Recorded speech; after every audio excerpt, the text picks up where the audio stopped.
Today, we're going to dive into one of the most profound and, honestly, one of the most beautiful moments in the history of Zen Buddhism. It's a story all about a sermon that was given without a single word. It all revolves around a flower and a simple smile that transmitted the highest truth. Right away, this whole story hits us with a really deep question. With all the books, all the lectures, all the scriptures we have in the world, can language really capture the ultimate nature of things? Or is there something that words just can't quite touch? That's the puzzle right at the heart of this.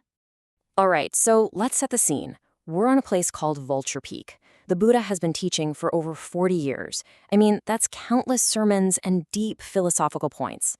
But now, something totally different is about to go down. So this powerful deity, the great Brahma, comes forward. Now, he's heard all the teachings, right? But he asks for something more. He asks for the highest unspoken great Dharma.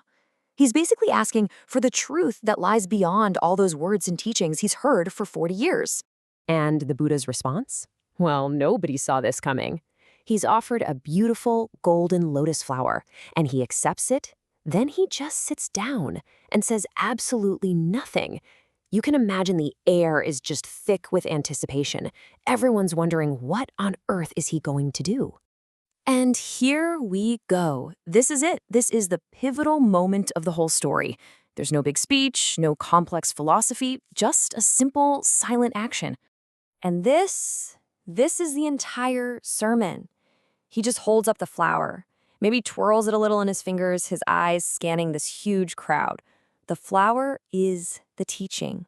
Just try to imagine being there. You've got this massive crowd, 84,000 beings, gods, humans, all his best disciples, and all of them are just stumped. They're staring, waiting for some explanation, but it never comes. That expectant silence just turns into one of total confusion. But then, in this whole sea of confused faces, one person gets it. Mahakashyapa, one of the Buddha's most senior disciples, he sees the flower, he looks at the Buddha, and his face just breaks into this big, knowing smile. He understood. And when the Buddha sees that smile, he finally speaks. He confirms it. He says, "I have the treasury of the true Dharma I, the wondrous mind of nirvana." And with that, he entrusts this deep, wordless teaching directly to Mahakashyapa. So what was the secret? What did Mahakashyapa see that literally tens of thousands of others missed? This is where we get right into the core idea of Zen. The Buddha calls this thing he passed on something not established on words, and a special transmission outside the teachings. This is the key. The deepest truths aren't something you find in a book. They're realized directly, in a flash of intuition. The original texts actually give us this amazing metaphor to get our heads around this. Think of all the written teachings, the scriptures, as being like vehicles. An ox cart or a horse cart. They're super useful. They get you started on the journey. But this mind transmission, that silent understanding, that's not the vehicle. That's the destination itself. It's about pointing directly to your own true nature. So this direct transmission, this pointing, it all builds to this incredible universal idea. One that's about the very nature of reality and, our own minds. Mahakashyapa actually explained his own aha moment later. He realized that this incredible wisdom doesn't come from some faraway mystical place. It comes from the mind that regular people like us have had all along. And this is the core message, right? Your mind, right here, right now, isn't just like the Buddha's mind. It is the Buddha mind, just waiting for you to recognize it. And then the Buddha makes this incredibly powerful statement. He says, there is no other path. There's only this one mind nature.